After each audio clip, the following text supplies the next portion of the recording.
mga kababayan, PBBM, politics is over.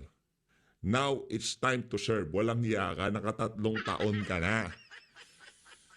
So, ibig sabihin, Brad, sa loob ng 3 taon, wala kang ginawa kung hindi mamulitika.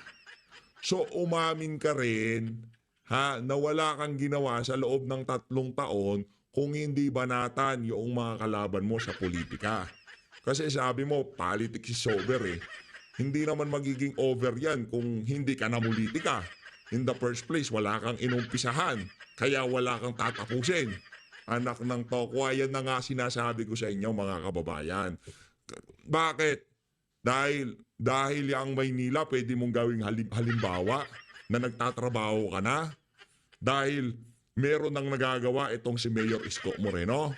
Sasabihin mo na yung paglilinis sa Maynila, trabaho mo yan. Loko-loko. Politics is over. Now it's time to serve. Si Mayor Isko, oo, nagsiserve na siya. Anak ng tokwa, wala pang 1 buwan. Nalinis na niyang Maynila. Langyang yan. Ikaw, 3 taon ka na, ngayon mo palang sasabihin na magtatrabaho ka na. Anong ginawa mo sa loob ng 3 taon? Suminghot ng suminghot. Langyang yan ng hangin. Ay, pagka hindi ka suminghot ng hangin, mamamatay ka. Oh, kahit tayo naman sumisingkot tayo. Kasi pagka hindi ka suminghot, mamamatay ka. Di ba? Oh. Magtatrabaho na daw ho ang bangag. Langyang yan. Yan ho ang klase ng panluloko, ang klase ng serbisyo na ibinibigay ng administrasyon na ito. Di ba? Dahil kahit papaano, sa mga susunod na buwan, makikita ang kaayusan sa Metro Manila, sa lungsod ng Maynila. Kaya pwede niyang sabihin, magki-credit grabber na naman yang walang yan. Di ba? Dahil sa aking mga direktiba, malinis na ang Maynila. Anak ng tokwa, credit grabber pala. Mga Manileño, mag-ingat kayo. Nung panahon ni Hani Lacuna, parang basura ang lungsod ng Maynila. Di ba? Ngayong pumasok si Yorme Isko, gumanda na naman. Ang problema dito, baka sabihin nitong bangag na to, dahil sa kanya, kaya luminis yan. Kaya sinasabi niya, it's time to serve eh. It's time to serve kasi merong natatrabaho. Meron ka may papakita. Loko-loko. Tigilan mo yan. Nasobrahan ka lang sa singhot niyan. Langya ka, oo. Ayun na nga mga kababayan, ano bang uunahin natin dito? Ito bang kay Attorney Ferdy Topacio, itong kay Hontivirus? Unahin na natin itong kay Hontivirus. Pakinggan natin to ha. Game. Magandang umaga sa lahat.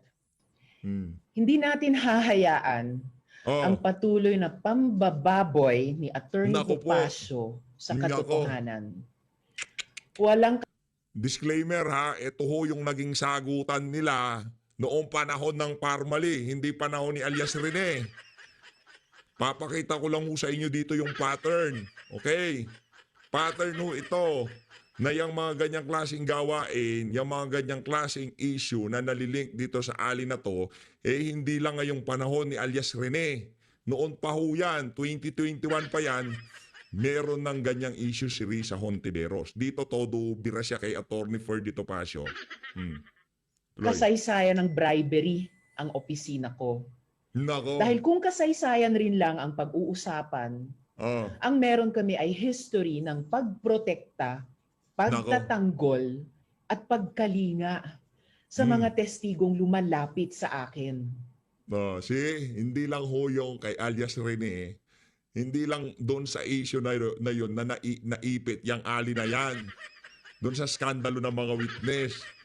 2021, ito ho yung panahon ng Parmali. Nung panahon nung kay Kian de los Santos, iba pa ho yun. Sa susunod na video, pag-usapan natin yon.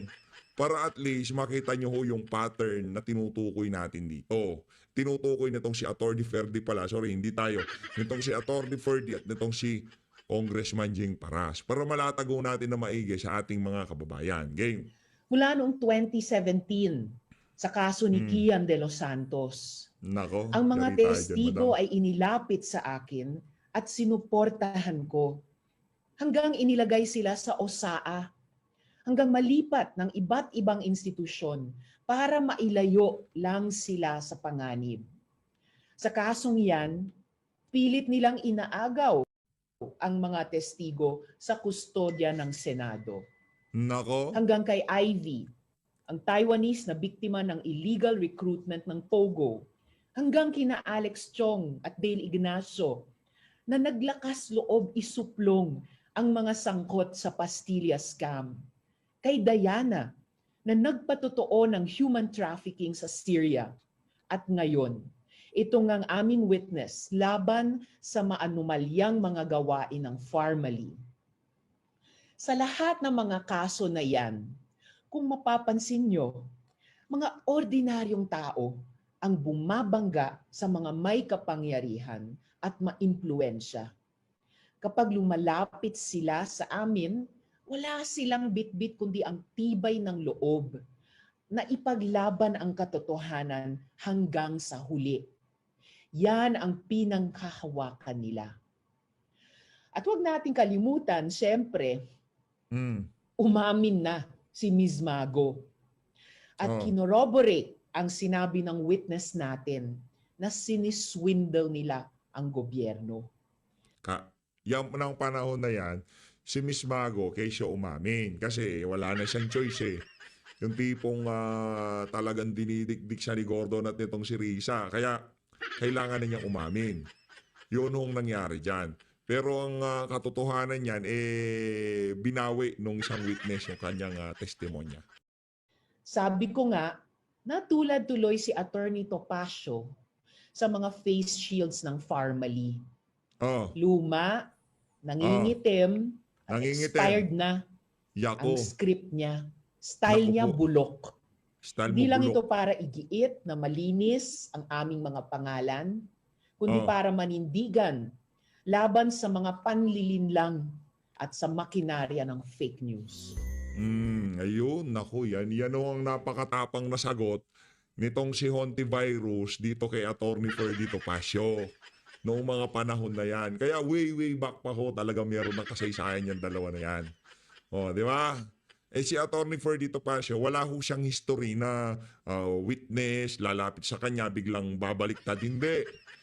Diba? Itong si alias, kasi kung ganun pala, merong ganung pattern kay Attorney Ferdy. Pagka nalapitan niya yung isang witness, biglang babaliktad. May problema tayo kay Attorney Ferdy. Kaso dito, sa isa na to, kung di tayo nagkakamali, lumapit yung mga di umanong witness kay Attorney Ferdy tapos naglahad ng kanilang nararamdaman. O dito naman kay alias Rene, wala hong kinalaman tong si Attorney Ferdy, di pa nga niya ata napanood yung video. Diba? Wala hong pattern. Hindi ho pagkalinapitan ni Attorney Ferdy yung isang witness, bumabaliktad sa naging testimonya niya sa Senado.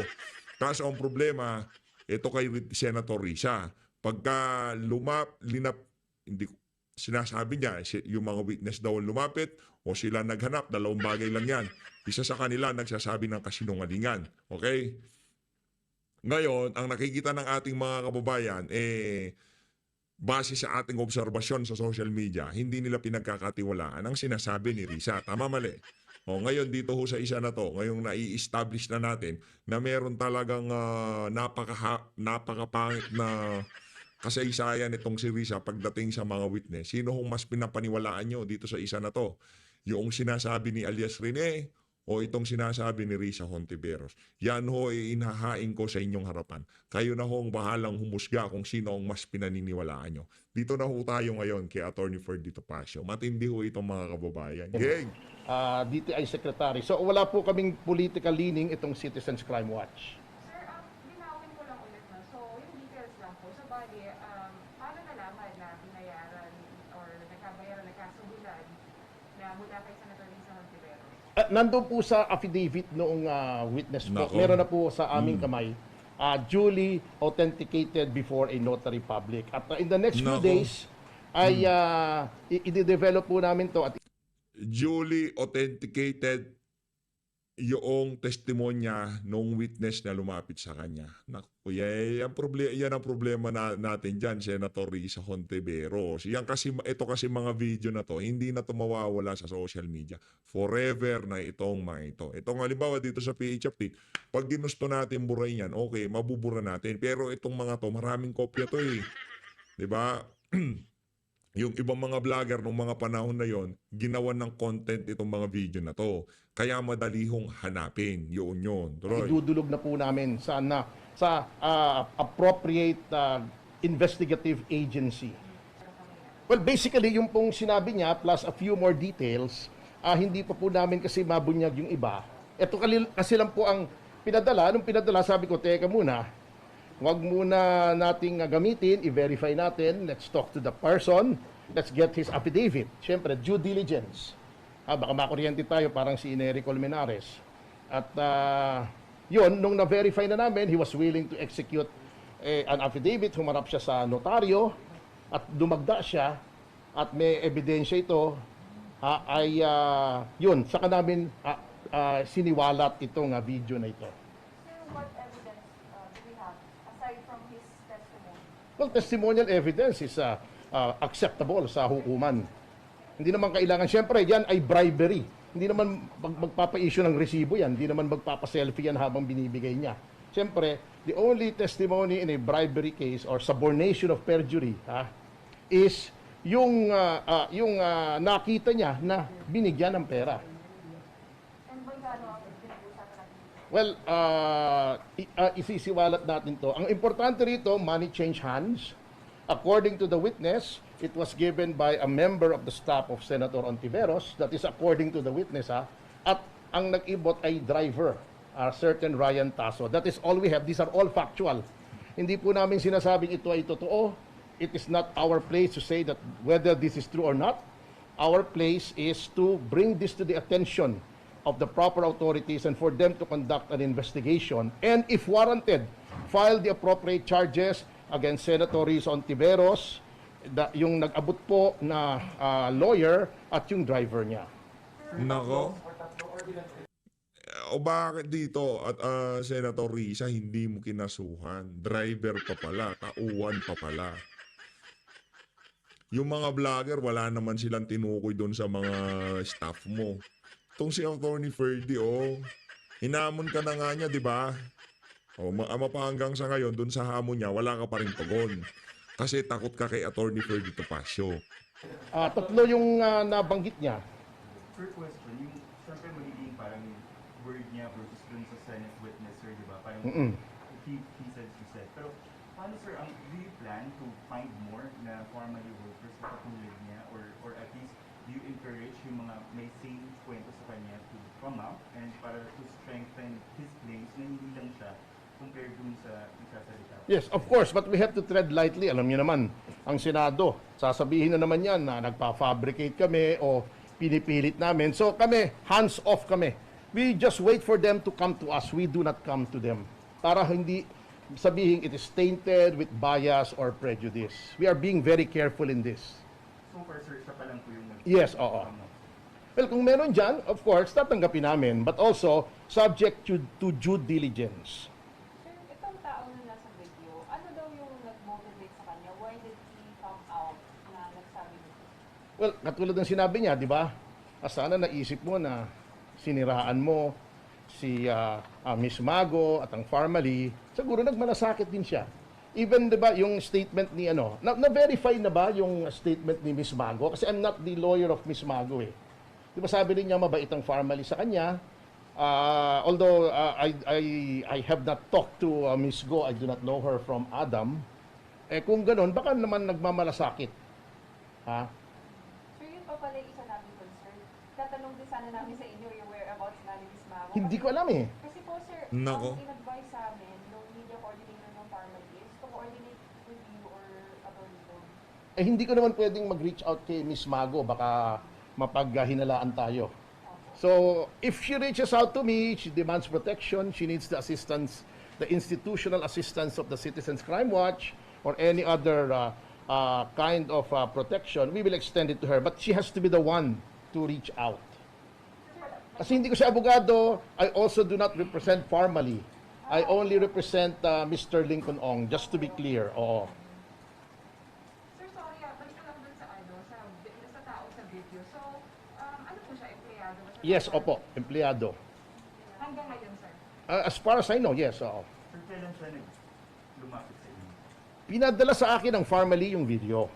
And since ordinarily, well, hindi ko naman sila kliyente, but since this is a matter of public interest, since this involves an ongoing investigation, I thought it best na i-evaluate muna upon verifying the identity of the person, his willingness to execute an affidavit, at yung willingness niya na makipag-cooperate in any complaint against the persons na nabanggit niya, ay saka po namin inilahad because this is public officials are involved at karapatan po ng mamamayan na malaman yung mga ganito tungkol sa public officials without saying whether what they are being accused of is true or not.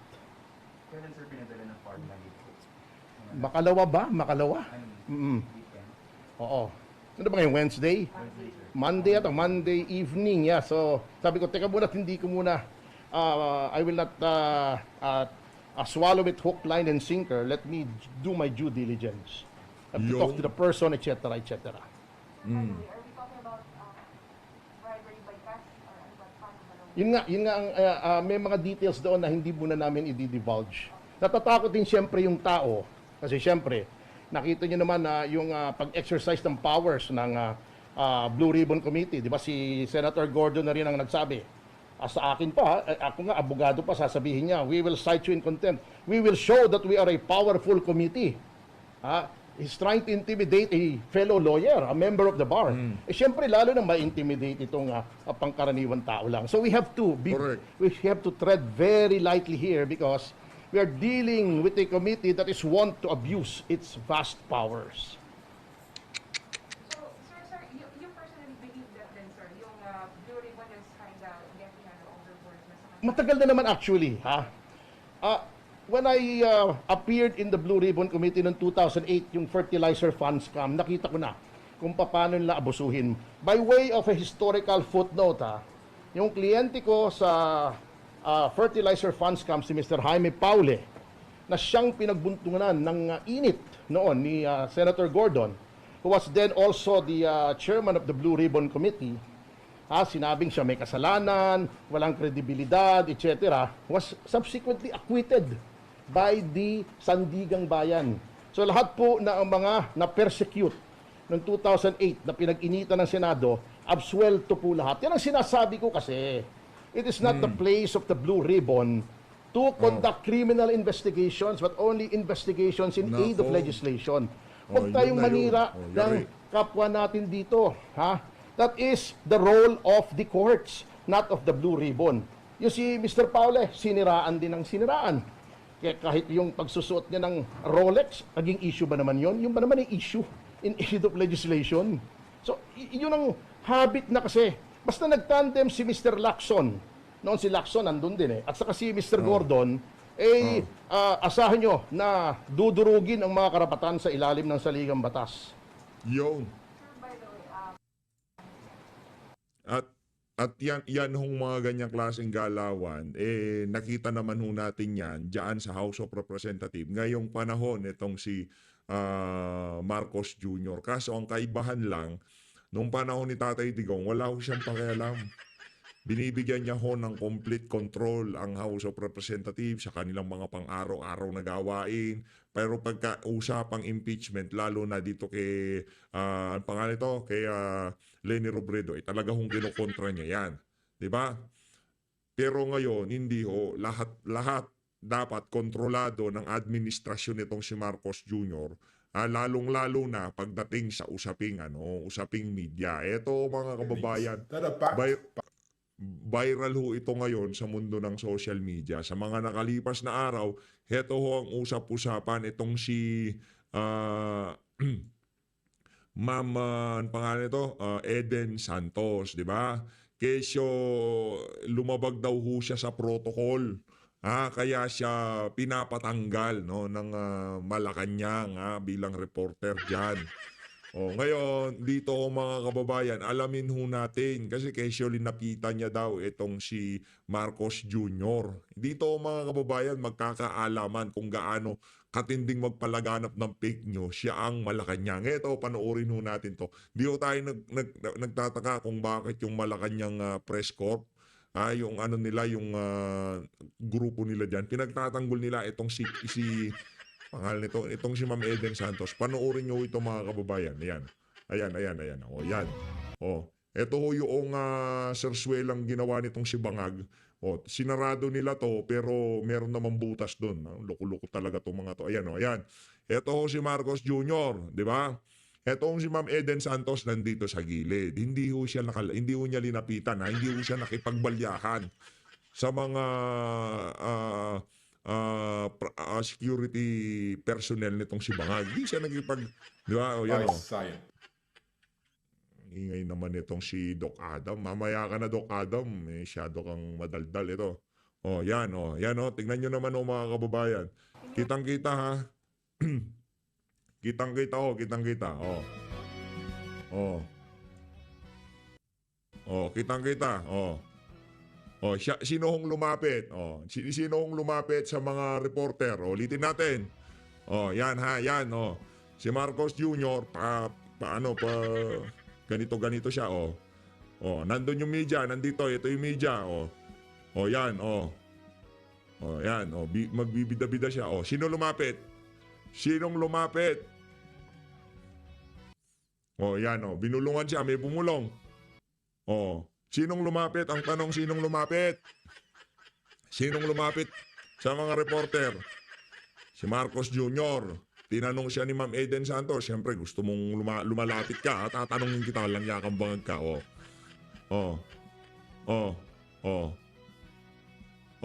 Ayan yung mga reporter, di lang naman ho yung si Ma'am Eden Santos, anak ng toka, silang lahat ho, linapitan si Marcos Jr.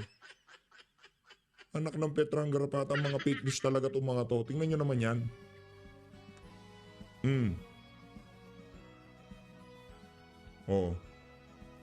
Ayaw sagutin ni Marcos Jr.